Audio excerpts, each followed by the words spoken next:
On April 4th, 2022, 26-year-old Ava Thompson noticed something strange. Her Wi-Fi had slowed down, not dramatically, but just enough to feel like someone else was using it. At first, she didn't think much. She lived alone in a small Seattle apartment, worked remotely, and spent most nights answering emails or editing photos for clients. But that night, her laptop did something she couldn't explain. The cursor moved without her touching it. Just an inch, just enough to notice, like a ghost drag across the screen. Ava whispered, "Okay, no, that didn't happen." She ran her antivirus. Nothing. Checked her router. Nothing. Reset her modem. Everything seemed fine. But at 11:44 p.m., her phone buzzed with a notification she had definitely not triggered. New login to your Google account, Chicago, Illinois. A city she had never been to. A device she didn't own. She changed her password. Two-factor on. Everything locked down. But within minutes, another alert came in. Login approved. Approved from her device. Except she hadn't touched her phone. Ava stared at the notification, heart pounding, because someone out there was becoming her. Ava immediately called her bank. Her voice shook as she spoke to the agent. She hadn't bought anything. She hadn't traveled. She hadn't logged in from Chicago. The agent confirmed something chilling. "Ava, your card was used at a gas station 2 hours ago." Ava exhaled hard. "That's impossible. My card is in my hand." She checked her transaction list.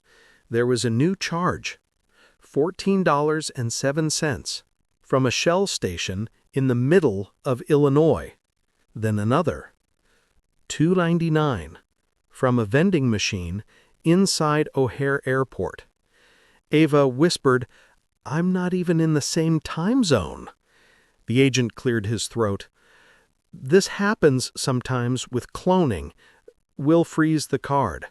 But before Ava could respond, her laptop chimed.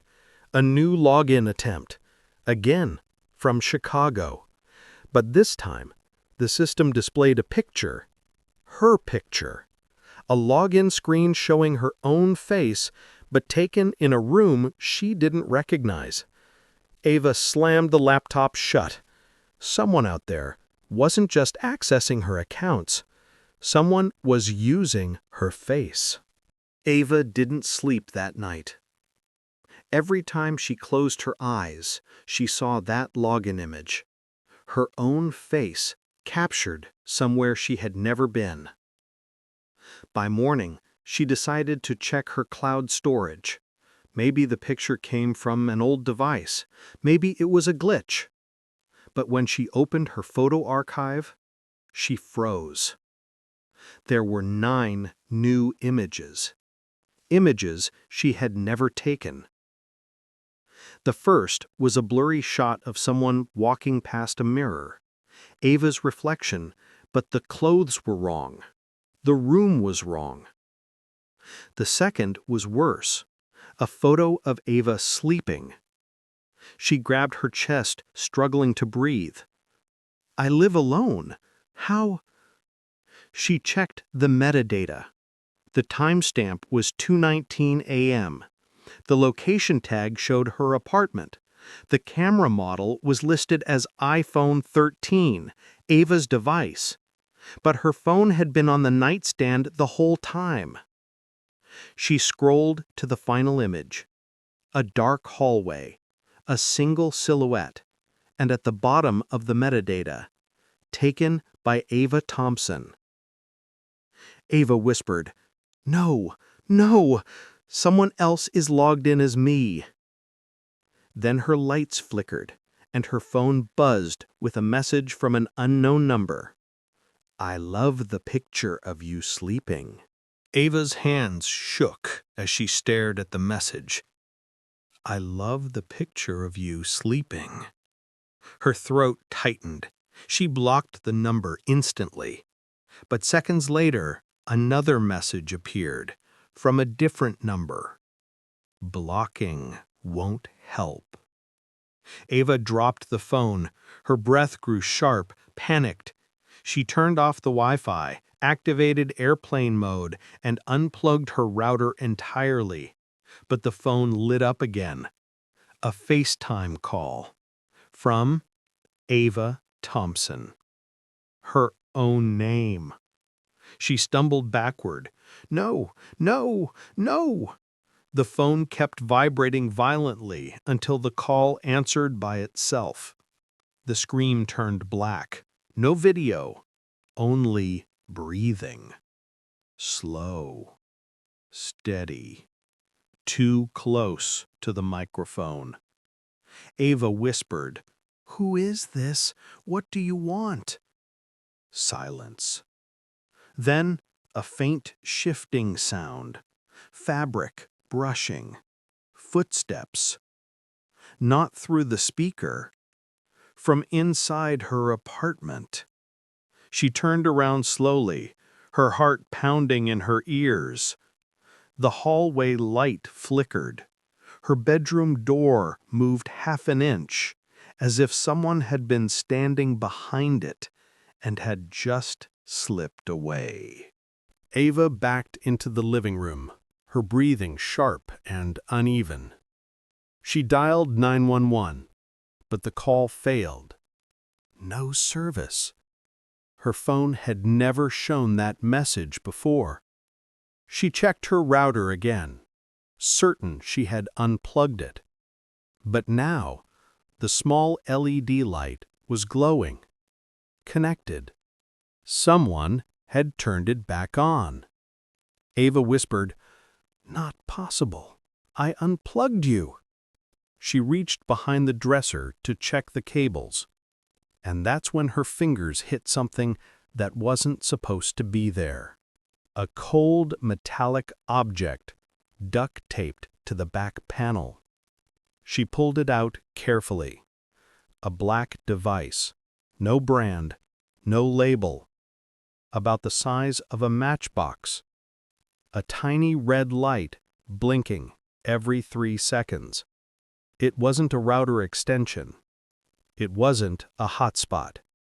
It was a Wi-Fi piggyback device, used by cyberstalkers to mirror networks and control connected electronics from outside the apartment. Ava's stomach twisted. Someone had physically entered her home. Her phone lit up again, airplane mode still on. A new message. You found it. Ava stared at the message on her phone. You found it. Her hands trembled so badly, the phone nearly slipped from her grip. How is he sending messages? Her device was on airplane mode. Wi-Fi was off, mobile data disabled. It shouldn't be possible. She opened her Bluetooth settings out of desperation. A single device name appeared. Ava's iPhone 2. Her voice cracked. I don't have a second phone. The device icon pulsed, meaning it was close, within the same room. Ava slowly lifted her eyes toward the hallway. A faint glow came from under her bedroom door, the unmistakable blue flicker of a phone screen. Someone was inside. Inside her home. Inside her room, standing behind her door with a second device cloned to hers. Ava stepped back, barefoot on cold hardwood. Her own Bluetooth list updated again. Another device appeared. Ava's AirPods in use. Ava didn't own AirPods. Her voice broke into a whisper. "Who's listening to me?" The bedroom door creaked half an inch, and a shadow moved behind it. Ava stared at the shadow moving behind her bedroom door. It wasn't fast, it wasn't violent, it was slow, like someone shifting their weight, trying not to be heard. Her heart hammered so loudly it drowned out the silence. She stepped backward into the kitchen, grabbed a knife with trembling hands, and dialed 911 again. No signal, no emergency line, just a blank screen. Her phone buzzed, a new message, from the same unknown number. "Don't do that."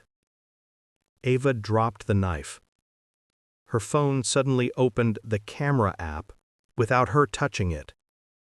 The screen went black for a moment, then showed a live feed of her bedroom. And in the far corner, illuminated only by the faint glow of a charger light, stood a person. Still, facing the wall, head tilted slightly as if listening through it. Ava whispered, "Oh my God, he's inside." The figure slowly turned its head toward the camera, toward her. The phone vibrated again. "Smile." Then the bedroom door handle began to turn.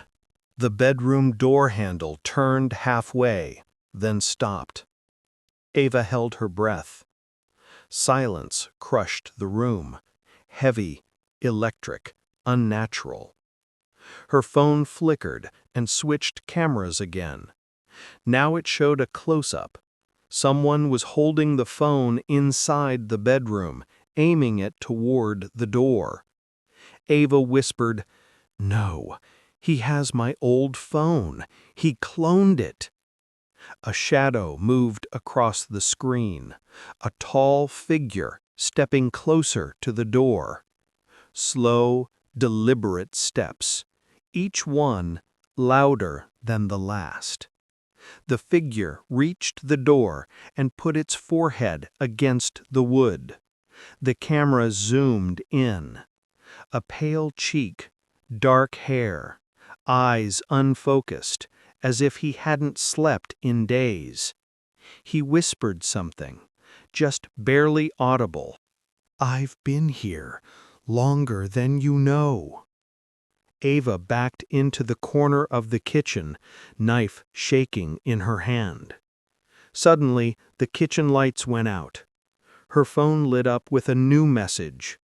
"Don't run. You'll make noise."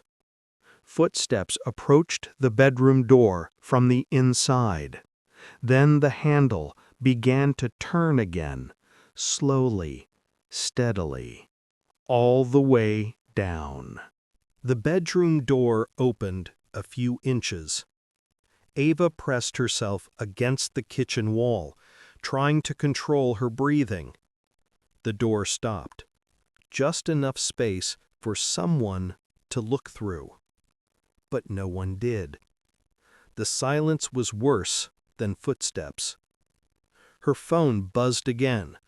A new device appeared in her Bluetooth list. Ava's MacBook, active. Her MacBook was in the living room, closed, on sleep mode. It shouldn't be active. Ava whispered, "Please, please, no." She opened the Find My app. Her devices should have shown her apartment address, but instead, all three of her devices displayed a different location. Inside this building, multiple floors. As if there were more than one of her. Her MacBook suddenly connected to a Wi-Fi network she had never seen before. Ava Home 2. A cloned network. identical to hers. Same name, same password, same devices. Someone had built a duplicate version of her entire digital identity. And then her MacBook camera turned on by itself. The tiny green light glowed. Ava's own displayed a preview of the feed. Her living room, her couch, her doorway, and someone standing directly behind it, holding her laptop, looking straight into the camera. Ava's chest tightened as the MacBook camera feed stabilized. The figure standing in her living room was tall, still, holding her laptop in one hand like a mirror version of herself. The screen flickered, static, distortion, then cleared. The person took one slow step forward. Ava whispered, "Why are you doing this?" The figure tilted its head in a strange, steady motion, as if studying her through the screen. Her phone buzzed. A message appeared. "You built a life. I copied it." Ava's stomach dropped. "Copied? What does that mean?" Her phone buzzed again. Another message. "Every account you made, I made first." Ava froze. No, impossible. She checked the account creation date on her Google profile. Hers showed 2018, but the cloned profile, the one logging in from Chicago, showed 2017, a full year earlier. Ava whispered, "Oh my God, he didn't steal my identity, I stole his." Suddenly, the MacBook camera shook.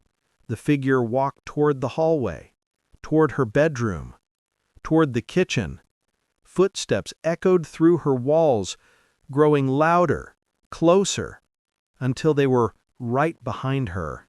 Ava didn't dare move. The footsteps behind her were slow, measured, as if the person already knew exactly where she was standing. Her legs locked, her throat tightened. She forced herself to whisper, "Who are you?" The footsteps stopped. Silence washed through the apartment. Heavy, suffocating, like the air itself was listening.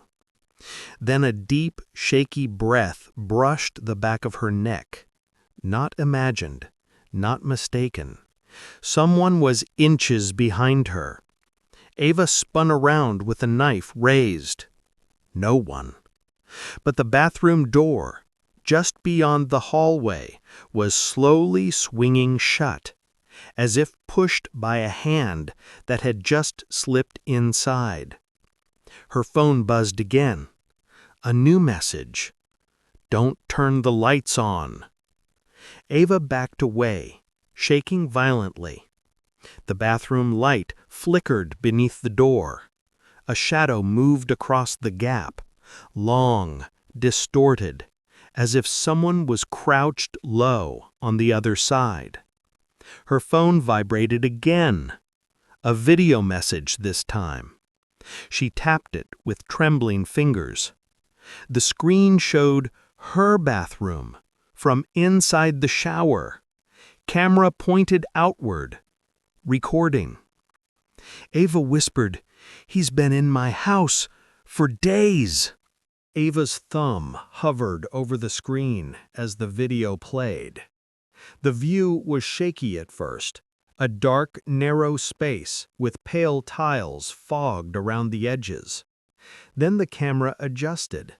Someone was inside her shower, filming through the gap in the curtain, recording her bathroom, recording her.